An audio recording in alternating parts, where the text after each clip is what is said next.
Good morning, good afternoon, and good evening. Thank you very much for joining today's webinar titled Urban Upskilling, Cultivating Future Skills in Learning Cities. It is a network of Learning Cities, or GNLC, coordination team. I am delighted to be the moderator for today's session.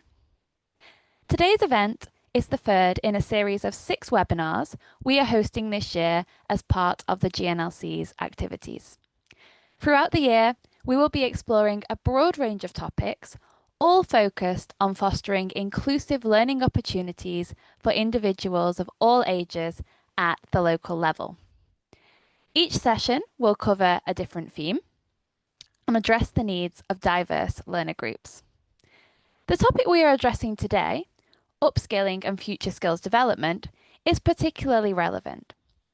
In the face of the twin transition and unprecedented labour market shifts, there is a growing need to equip all individuals with skills that will ensure that they thrive both today and tomorrow. To kick things off, I would like to provide you with a very quick overview of today's agenda. We have a very exciting session to look forward to. First, we will hear from Ms. Tilde Ussing, who works for the Local Employment and Skills Division at the Organisation for Economic Cooperation and Development, the OECD. We will then have presentations from 2 learning cities, Shanghai in the People's Republic of China and San Justo in Argentina. Following these interventions, we will then proceed to have an open discussion with questions from the audience, which we invite you to share throughout the session. We do have quite a packed agenda today, so I would like to kindly ask all speakers to strictly stick to the time slots they have been allocated. Before we dive into this exciting topic, I would like to share a few key technical details to ensure the session runs as smoothly as possible. First, please note that this event is being recorded and will later be available via the UIL website. Secondly, we invite you to please use the chat box for any comments you may have or to let us know where you are tuning in from. Please use the Q&A box for any questions you may have for our speakers today. We will do our very best to address as many of your questions as possible during today's event. Finally, interpretation is available throughout today's webinar in French, Spanish, Arabic, Korean, and Chinese. I would like to take this opportunity to warmly thank all of our partners who are supporting us with the provision of language interpretation. Korean interpretation is kindly provided today by Dangjin City in the Republic of Korea. Thank you so much for your contribution to financing interpretation today. We are also very pleased to say that Chinese interpretation is provided by the Shanghai Municipal Institute for Lifelong Education, or SMILE, in the People's Republic of China. And for Arabic, interpretation is being provided by the Regional Centre of Quality and Excellence in Education under the auspices of UNESCO, located in Jubail, Kingdom of Saudi Arabia. Thank you very much once again to our partners for making this webinar more accessible through your support. We are truly grateful. Without further ado, let us now hear from Ms. Tilde Ussing, who works at the Local Employment and Skills Division at the Organisation for Economic Cooperation and Development, the OECD. Tilde, you have 10 minutes. The floor is yours. Thank you. Thanks so much, Katie, and hi everyone. It's a pleasure to be with you here today. I'll just go ahead and share my screen so you can see a short presentation that I have prepared for you. I'm sure it's going to take a while to upload, but oh, that was not the right one. We see here. Katie, let me know if it works. That looks very good. Thank you. Okay, perfect.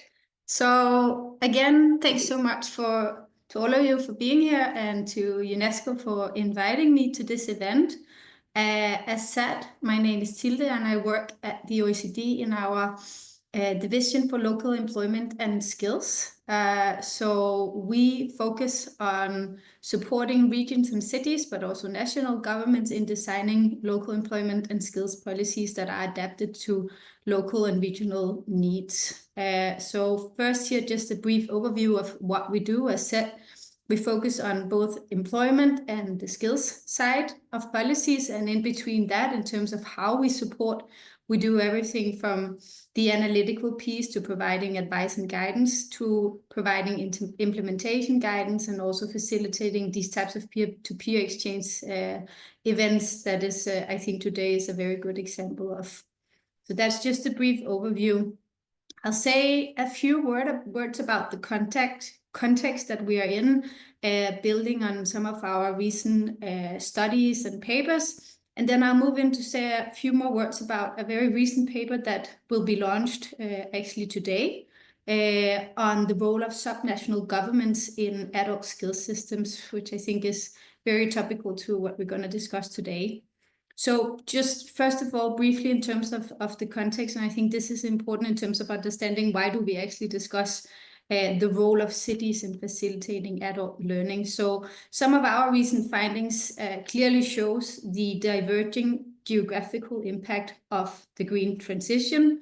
So both the green regional employment shares vary significantly, at least across OECD countries, from less than 10% in some areas to more than 30% in others. But also within countries, there are significant disparities from 5 percentage point or less between regions to more than 10 percentage point between regions in other countries. And the same can be said about the digital transition. So in particular, the impact of generative AI reaches almost half of workers, but only in some regions. So within countries, the top region is 70% more exposed on average to generative AI in terms of jobs available, skills needed, than the least exposed region.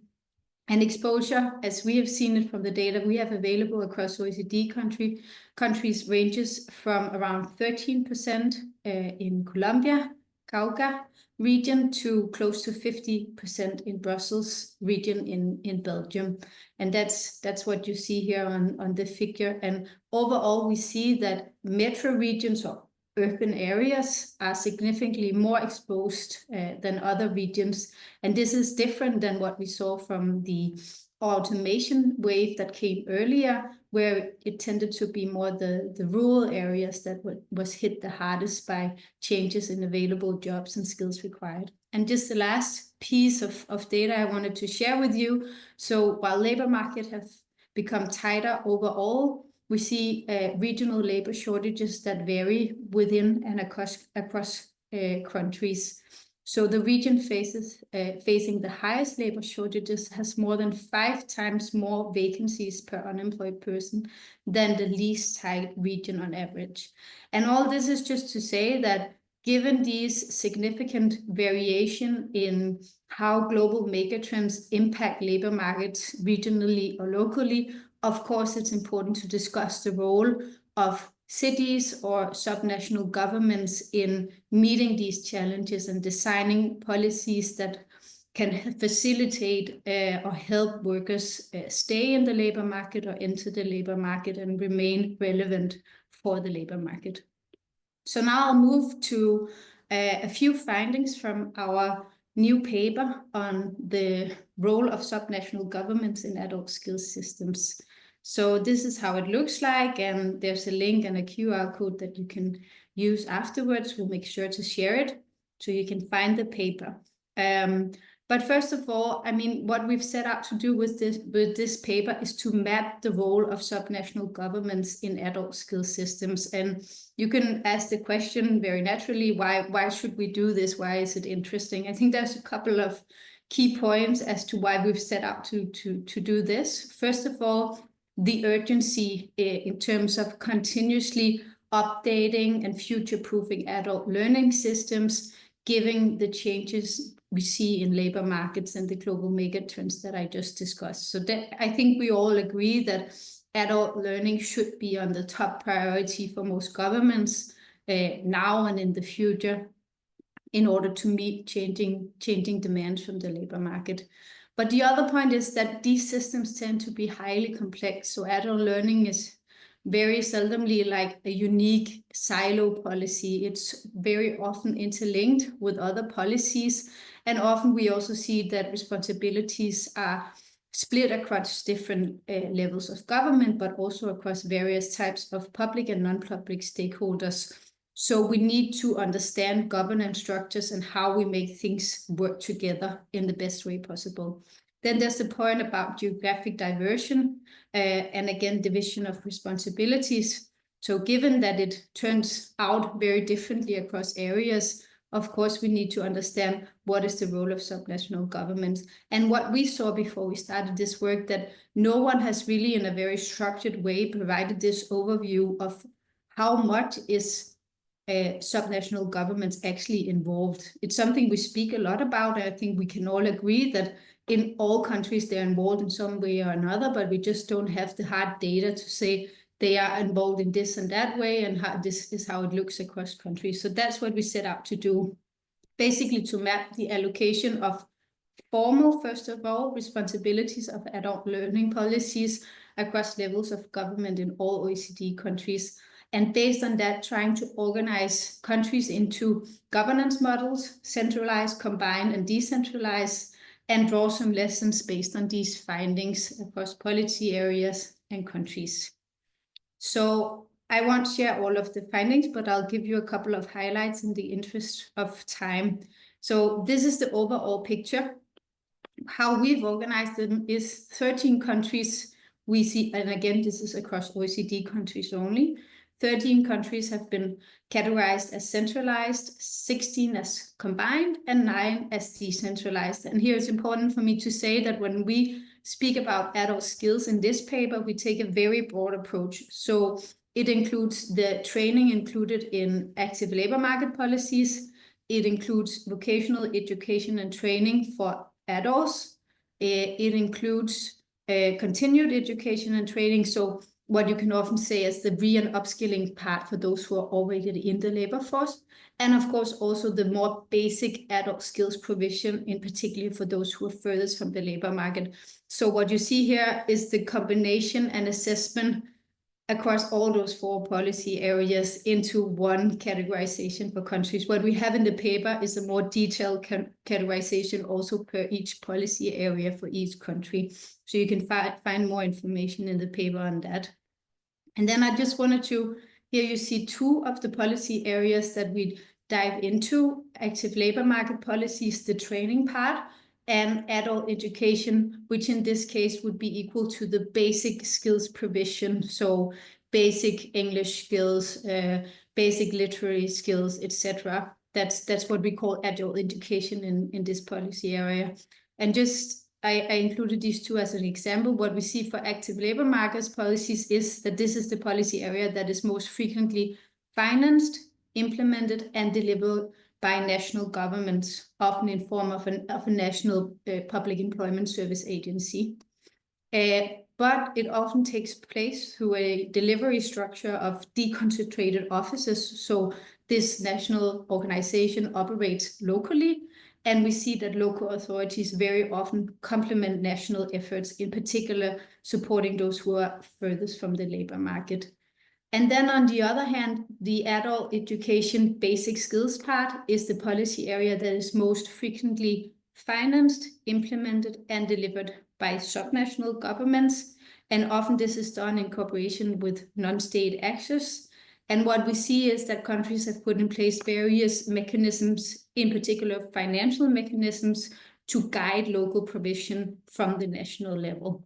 So that's just, again, a highlight of some of the findings. There are more details on the various policy areas that you can find in the paper, including also all the definitions that we've used to done this work, because in the end, it's been a highly technical and a bit nerdy type of work we've done here. But I just wanted to move on because we also have plenty of examples in the paper. We have examples of how countries have structured their systems, but also, and this is, I think, really important for the discussion today, some examples of the role of cities in creating ecosystems for lifelong learning. So acknowledging that they play a significant role, we've looked into, so how can they kind of use their responsibilities to guide lifelong learning provision in creative ways and using their ecosystems of different actors at the local level.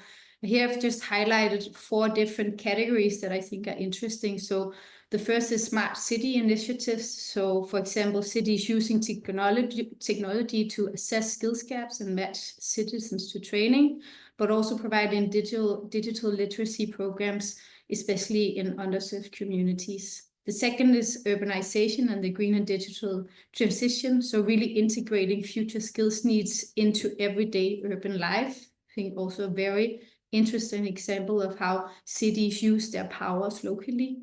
The third one is policy integration. So for example, integrating urban planning and education to make learning spaces accessible to citizens. But it can also be the integration of inclusion policies with skills development for specific groups, or even partnerships with private sector to create opportunities for skills development. And the fourth category is this collaborative learning spaces. So it can be community-led training initiatives or initiatives that are co-designed with communities. And I'm sure all of you here today have many more examples of how this can look like locally in terms of creating ecosystems for lifelong learning. I'll just have one last slide in terms of some of the other takeaways that we have kind of identified, building on all this work that we've done in terms of mapping systems across OECD countries. So I think the first one, I mean, it's an ongoing discussion in terms of what is the best model, decentralized or centralized. And overall, I think we've seen that multiple times. Both models offers advantages and challenges. And what I would like to quickly move to is not a discussion about whether or not systems should be decentralized, but just acknowledging that there are multiple types of systems out there. And the most important is actually to identify the governance mechanisms that we can use to strike the right balance between national coherence and local ability of adaptation, and making sure that things work together in the right way. And here we've identified multiple types of coordination mechanisms that a country or various levels of government can use to make the system work better, given that most systems are multi-dimensional in some sense or another. Another interesting finding is that many of the reforms that we have reviewed have reflected a very strong engagement of local governments in the early design until the late implementation. Even though the reforms have been taking place mainly at the national level, we've seen that it's really important to engage local stakeholders from the very beginning of a reform process. And then lastly, and I said it at the beginning, we've mapped the formal competences, because if we had to go beyond, it would be impossible, I think. But what we see from all the discussions with different participants, stakeholders from all the countries that we've been engaged with, is that obviously local or subnational governments often play a role that go beyond a formal mandate. A lot of things are going on at the local level that is not per definition included in national legislation or something that we can map looking only at the formal responsibilities, but that doesn't mean that it's not important, and it's maybe even more important, at least for certain groups or in certain cases. So that was the last slide from my side. I'll close again, stop sharing, and pass on the floor to you again, Katie. Thank you. Thank you so much, Tilda, for guiding us through the key findings from the new paper, which looks very exciting. We're very much looking forward to going through that in detail.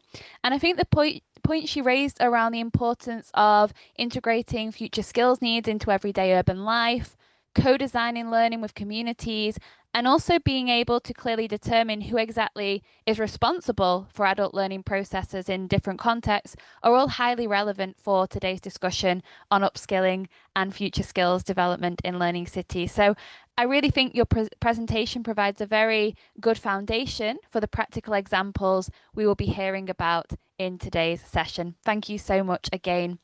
Now, before we hand over to the speakers from the 2 UNESCO Learning Cities represented today, I would like to ask our participants a quick question in relation to this webinar's main topic.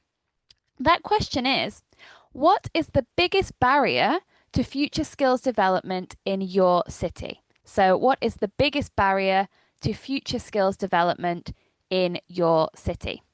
To respond, please navigate to slido.com and enter the code 3853524. That's 3853524, which will also be shared in the chat shortly. You can also scan the QR code there if that's easier. So I will give you a few moments to submit your responses. I see people have started typing already. And as the answers come in, we will see the word cloud begin to take shape. So we're very eager to hear about the main challenges your cities are facing in this area in diverse contexts across the globe. So already some are coming in here. When sharing your answers, you might like to consider future skills encompassing critical thinking, digital literacy, emotional intelligence, and others.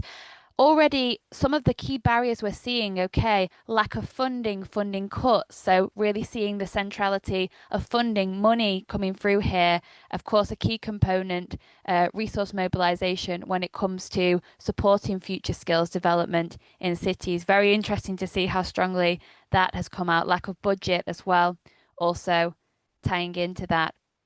I see some other barriers are also popping up here beyond the funding component. Lack of information, very interesting. Maybe that relates to skills needs or also promoting these opportunities in local communities. And also there are some others coming in there. We're seeing again, time and time again, this issue of funding coming up. Unclear responsibilities for adult education on this topic. Very, very interesting, this one. I think it links quite nicely to Tilda's presentation, really understanding who is responsible for what when it comes to supporting future skills development. I think we can leave it there then maybe now with the Slido. Thank you all so much for your answers and your active participation. It's very interesting to see the wide variety of challenges faced in your cities when it comes to future skills development. So with that, let us now turn to Mr. Jiecheng Li, Director of the Shanghai Municipal Institute for Lifelong Education, SMILE, East China Normal University. He will share how Shanghai is addressing climate literacy for seniors in the context of future skills development. So Jiecheng, you have 8 minutes. The floor is yours. Thank you. Okay, thank you very much, Kati, and dear friends.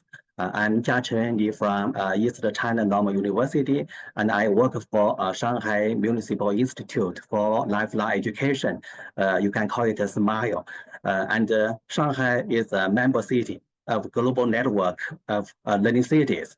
So in recent years, Shanghai is focusing more on green and digital transition, focusing on ESD and climate change education. So as we know, everybody matters in the development of the for the future. But today, I'd like to invite you to focus on seniors. So my topic is developing seniors climate literacy, the efforts of Shanghai Climate Change Education Development Consortium for Seniors. So we handed down something with the school students, young children. But today, as for the problem for Shanghai, seniors lifelong education is a very important topic for us. So for Shanghai, we have 5 municipal level senior universities and 37 branches. We have 16 districts. So every district has 2 or 3 senior universities. And we have over 200 sub-districts or towns or villages, so that we have over 200 sub-district and township level senior schools, and over 6,000 village learning centers. So all of them are helping the seniors to learn about digital skills, about some vocational skills. So as for the efforts, we handed down something. For example, this is a senior university from Jing'an district. They spend the time on the visiting the river, some parks, and they handed down something related to the climate change education. So that is the beginning for us. Just and for the another university, they invite the grandparents and grandchildren to learn together related to the ESD and climate change education. This lady is from another university, Shanghai Jiao Tong University. So these efforts impressed us very much. So today, I'd like to share something related to this network. I will talk about the establishment, about the curriculum development, and the outcome of the network. So who we are. This network is established in November last year. And one principal from the senior school is the president for this network. So 5 senior schools and ECAU, the university, worked together. We organized this group to find out the solutions and the experience to develop the climate change education for seniors. I think maybe it's the efforts from the root, but it has got the help and the help and some financial support from the government, so that it's the balance from the government and from the root efforts. So by now, this ally or this network has organized 2 working meetings and has hosted 1 international conference this year. And this network highlights the unique of the senior university, just focusing on seniors. So it's related to the resource sharing, related to the curriculum development together, not only by 1 school. So we hand down many domestic and international cooperation just by this network. And what we hand down or are doing, I think there are some issues related to it. The first one is about the guidelines-based curriculum development. Because in senior universities or senior schools, always we teach arts, we teach some music, but how about the climate change education for the seniors? So we developed the guidelines based on the learning from other countries, based on the understanding of Chinese culture and the policy from the national or local government. So that we had 3 guidelines. First one is the whole one, guidelines for climate change education. And then we have another one, senior education edition. And then the third one, intergenerational learning edition. All of them are related to the seniors teaching, seniors learning. So how about the contents? It's related to everything. So as the expert said, adult learning can be communicated with daily life, community life. So climate change education is related to everybody, everywhere, and every aspect of life. So as for us, we focused on the health, the lifestyle, the energy, and the new technologies, about the food security, about the water resource management, ecosystems, climate justice, social participation, so that it's related to the seniors' daily life. And how we do it, how we can carry out this curriculum. By now, we had developed several ways For example, the field studies, classroom teaching, online learning, volunteer service in the community, intergenerational learning, especially for the grandparents and grandchildren. So we have many ways in different senior schools. So every time we will share the ways, share the experience to help each other to develop the whole the whole of the curriculum. By now, we are continuing the work. For example, this is the classroom teaching.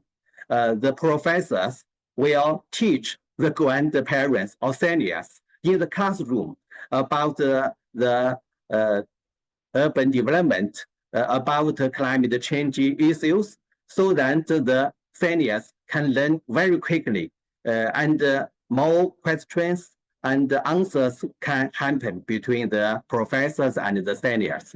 This is learning by doing. So when they visit the park, visit the field, and they find some vanities, some leaves, so that they combine them into a picture by drawing, by doing, so that they can understand the situation of the community. And this is related to the scientific, some scientific work. It is related to the solar energy. So the seniors will visit some factories and work with some vocational students, vocational school students, so that the experiment can help the seniors to understand the principle of the climate change. This is the whole family. You can find the children, the mother, the grandmother. They walk along the river by the guide of the senior school, so that the whole family is learning related to it. So the last one is what's the outcome of this this online or network.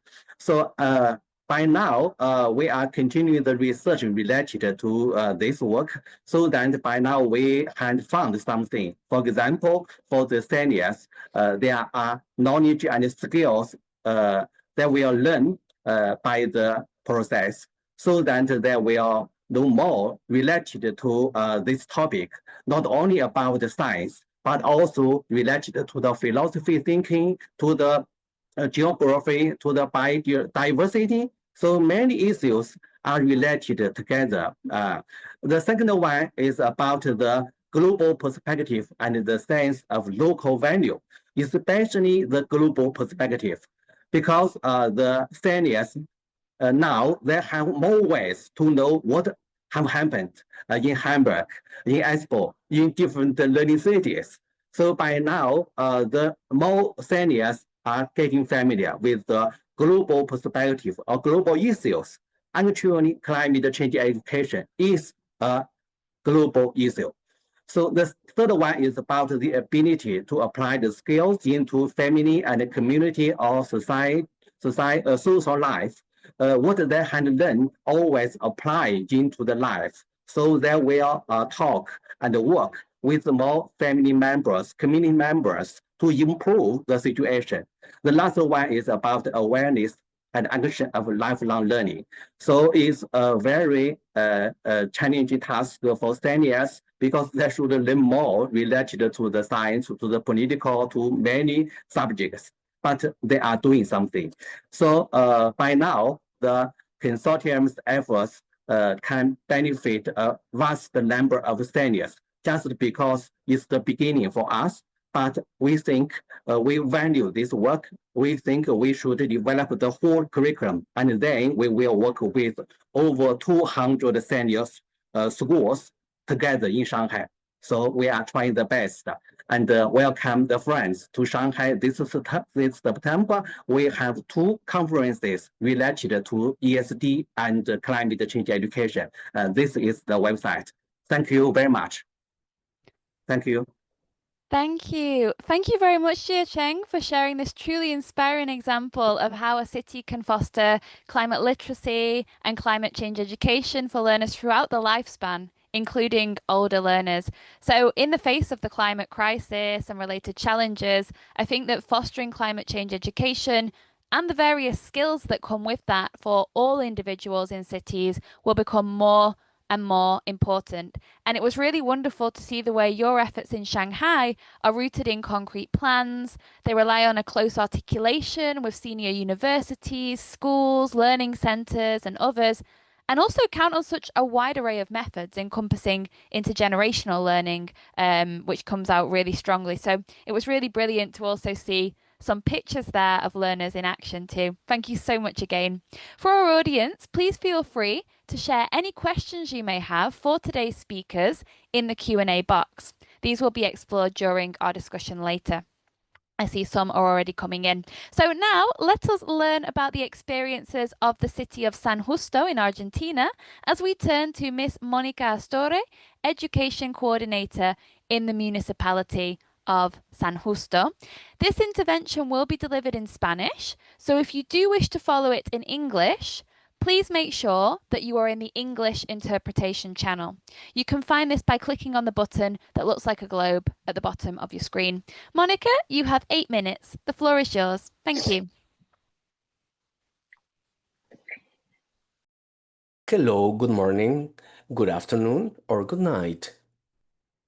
Before sharing my presentation, in order to socialize my presentation, I really want to thank in further detail to all the UEL team, Mr. Raúl Catarboldes, Paulo, Katie, Adriana of Retratam, for relying on me so that I can socialize and share my presentation with colleagues all over the world, this simple and humble experience of the city of San Justo that has been planned in the paradigm of learning cities. So I'm gonna start share my screen, and please let me know if you are seeing my screen.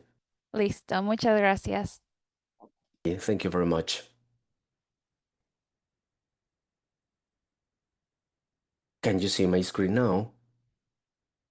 Yes, we can see it, but probably you can click on it. Yes, yes, yes, I can see it there. Thank you very much. All right. Related to the to today's topic, that this updating of the upskilling the urban skills, cultivating the competence of the learning settings. I want to tell you that our city, the city of San Justo, is located in the province, inside the province of Santa Fe in the Republic of Argentina. It has a population of 27,000 inhabitants with a growth of 1.3 of 1.5% per year. As this is a city that is outstanding related to other cities in Argentina, because 20% of the municipality budget is given to education as a great tool for planning of the urban development. Likewise, let you know that the city of San Justo is a city that belongs to the network of learning cities for lifelong learning since the year 2019. This is why it has aligned its programs of management and interrelation of management related to the paradigm of lifelong learning paradigm. I was listening our colleague of OZDE about how the local management in the territory for the lifelong learning and for learning that is based on local place, we can carry out this paradigm. What I'm trying to show to you is how we have aligned by the different stages of life different programs that are trying to cultivate and foster the future skills for learning cities, and in this particular case in the city of San Justo. We are started with childhood, and we can see on the slide how we shepherd the child with programs, for example, the shepherding to the early childhood, from the pregnancy, from the postpartum, the nurturing, and ongoing stage, for example, with a program by education to the first childhood that we develop in the municipality kindergarten, the three municipality kindergarten and a Montessori space, proper an educational training that shepherds the elementary and junior high school education of our youth by the Municipal School of Fine Arts with complementary in art, dance, music, English. Another specific program that is given to shepherd the school's trajectory, that in turn these programs shepherds and covers and subdivides that try and achieve to shepherd the neighbors of the city for a lifelong term non-formal educational training that has to do exactly with the initiation in the child in the early childhood in robotics, in artificial intelligence, emotional intelligence by these programs that we call programming and educational robotics.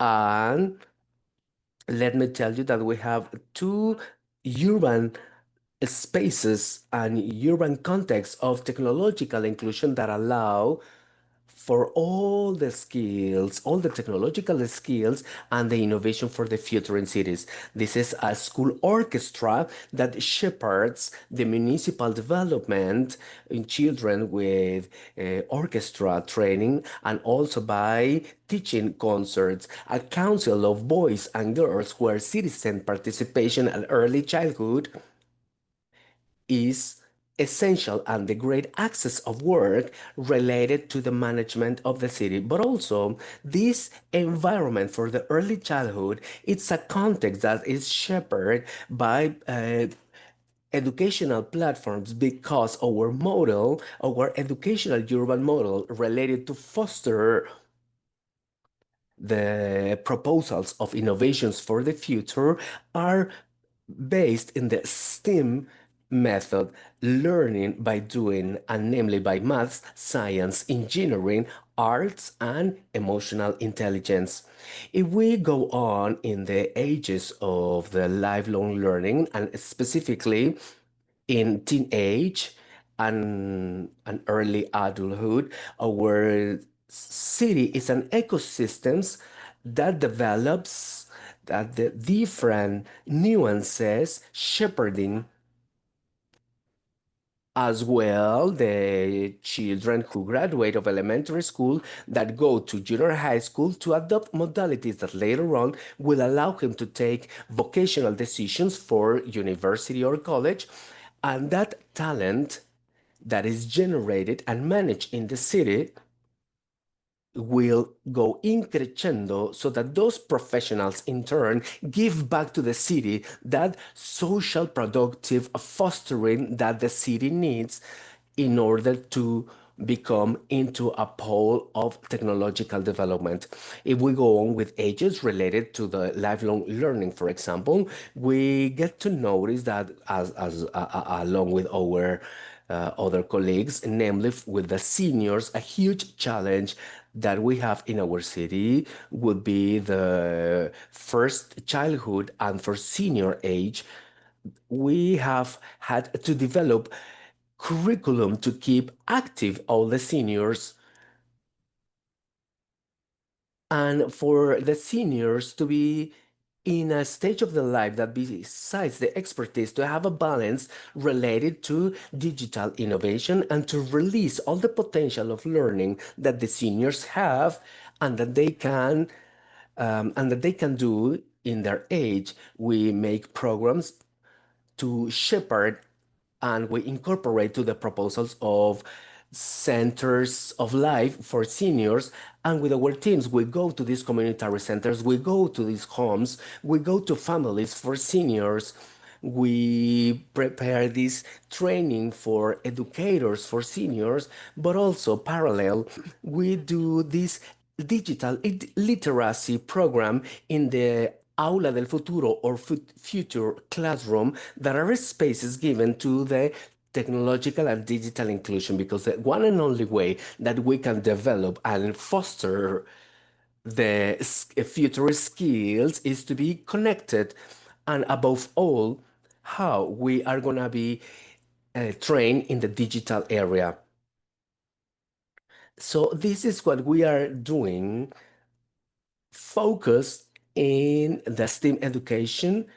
At the early beginning of my presentation, I mentioned to you that we have two different spaces for inclusion, specifically to develop the urban skills, and that we have this development of skills that is irradiated to the social context of the locality of San Justo.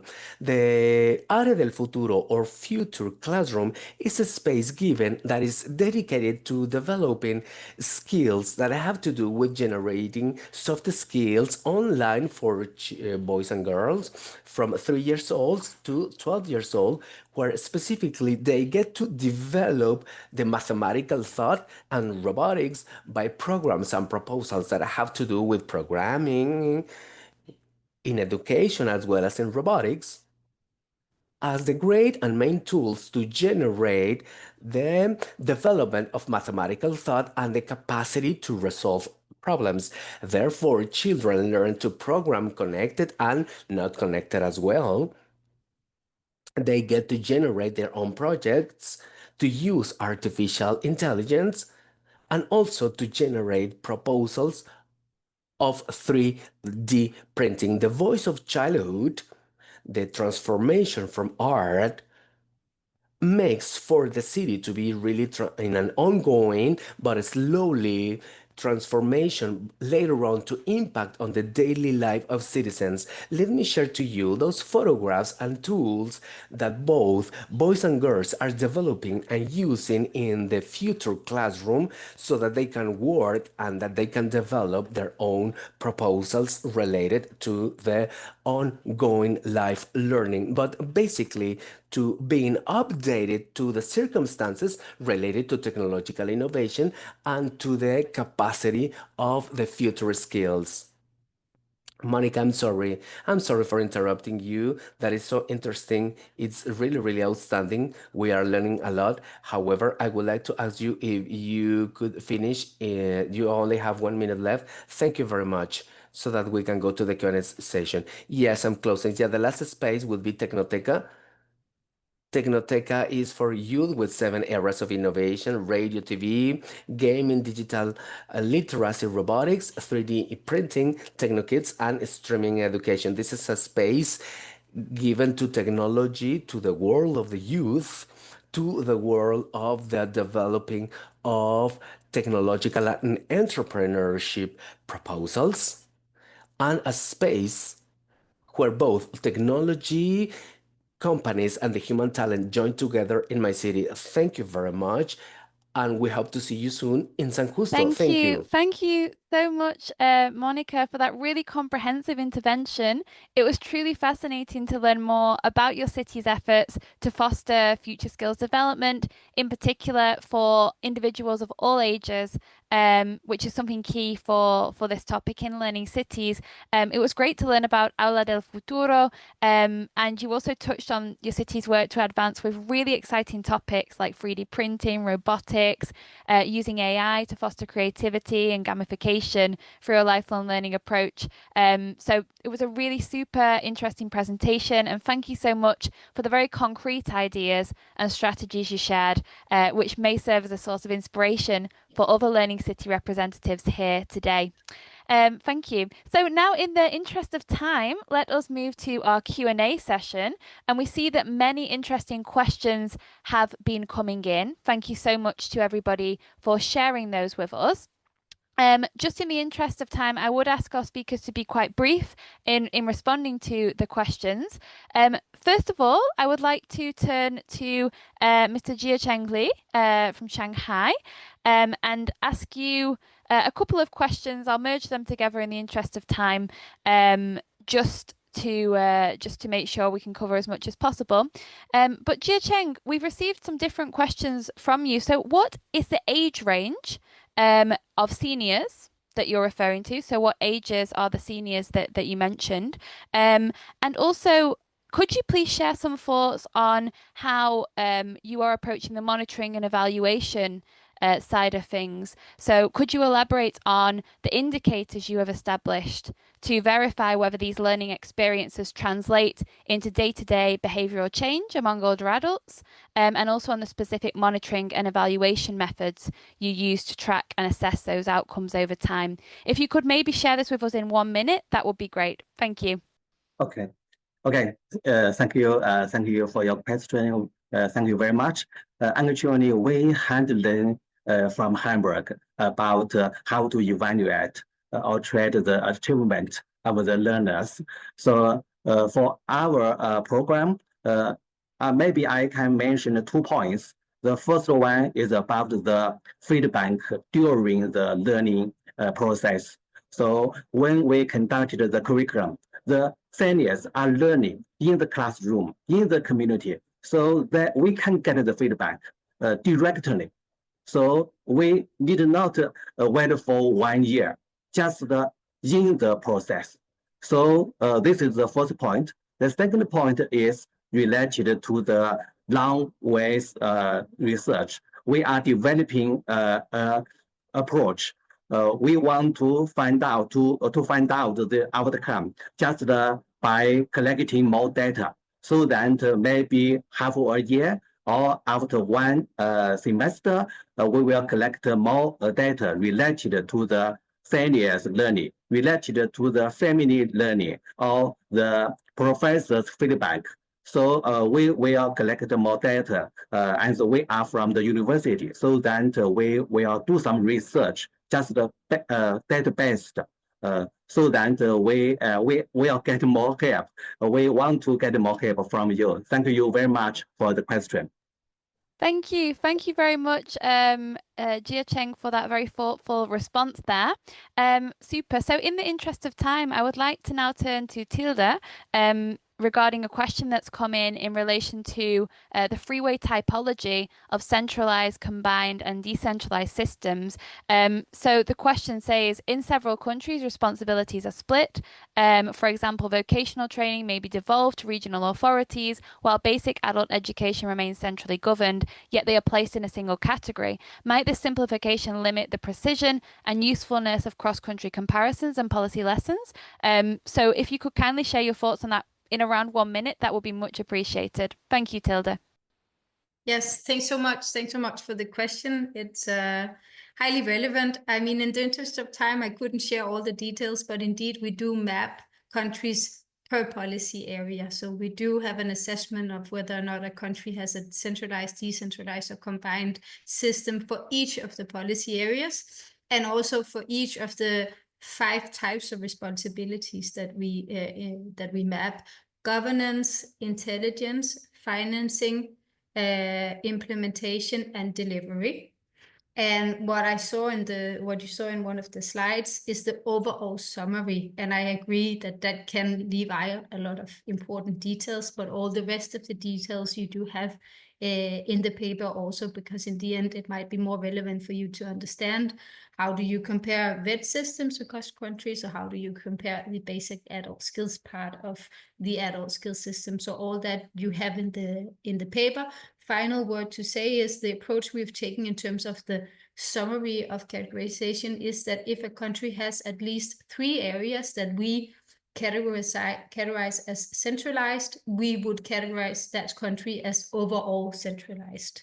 And the other way around, at least 3 areas that are decentralized, then we would categorize it as overall being decentralized. I hope that makes sense, and otherwise you have it in the paper. Thank you. Thank you very much, Tilda, for that great response there. And very much, as we mentioned earlier, looking forward to going through the paper in detail. Thank you so much again for sharing the link also in the chat there. So I think we have time for one final question. Turning to you now, Monica.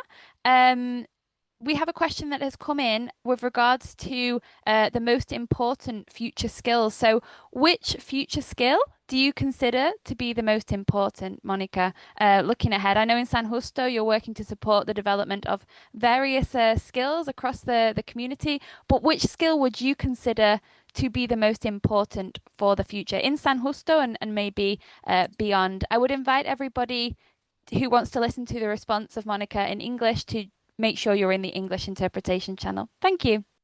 Thank you. Thank you, Katie, for your answer. I truly believe that according to the experience that we have at local government, the most important future skills that we have is generating in new generations and in seniors as well, the capacity to resolve problems, the soft skills that will allow us to generate new niche of employment.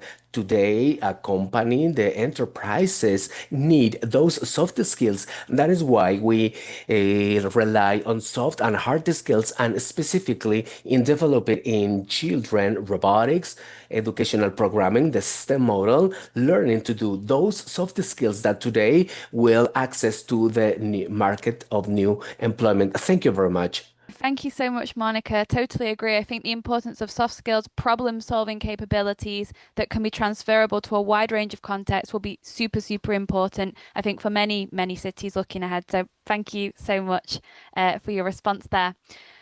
Okay then, in the interest of time, we will now have to bring our Q&A segment to a close today. Thank you for the really interesting questions you shared and to our panelists for your thoughtful responses. Hopefully there will be other opportunities to keep exploring questions we didn't have time to address today and this topic more broadly very soon. Thank you very much, everyone, once again for your great contributions to today's webinar, which has been full of energy and inspiration. I found the information and experiences shared by our excellent speakers from the OECD, Shanghai and San Justo very enriching and exciting, and I do hope that other learning cities feel inspired by these efforts and will be able to learn from them in the context of their own work. I would now like to invite Mr. Raúl Valdés-Cotera, coordinator of the GNLC, to deliver his closing remarks. Thank you.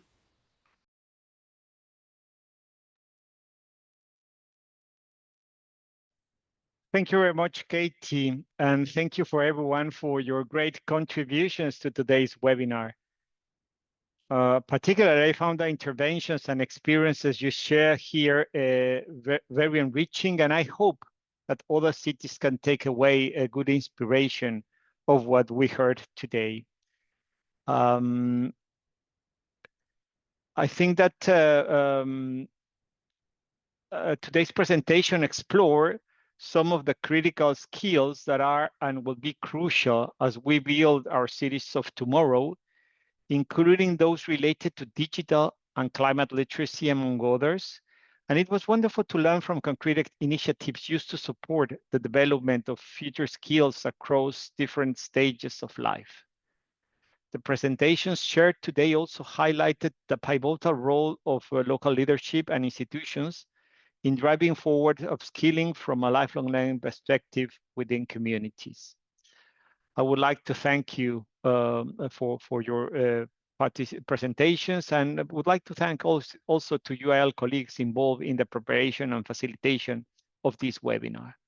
I'm looking forward to our upcoming events, and you can find our full calendar and more information about each session on the UIL website. We would also like to remind you that as a Global Network of Learning City member, you can express interest in presenting in one of the webinars via online survey being shared by our team in the chat. And to let you know that our next webinar will take place on Wednesday, 20th of August at the same time as today. The event is going to be moved with the title of Digital Learning in the City, Leveraging AI for Inclusive Learning. I think it will be very promising. It's a topic that would be very important to learn what cities are doing on here, given the fact that there is a lot of there are a lot of programs, initiatives that are going in this direction. Registration is now open for this, so we wish you with all this a very nice evening ahead, and thank you to everybody.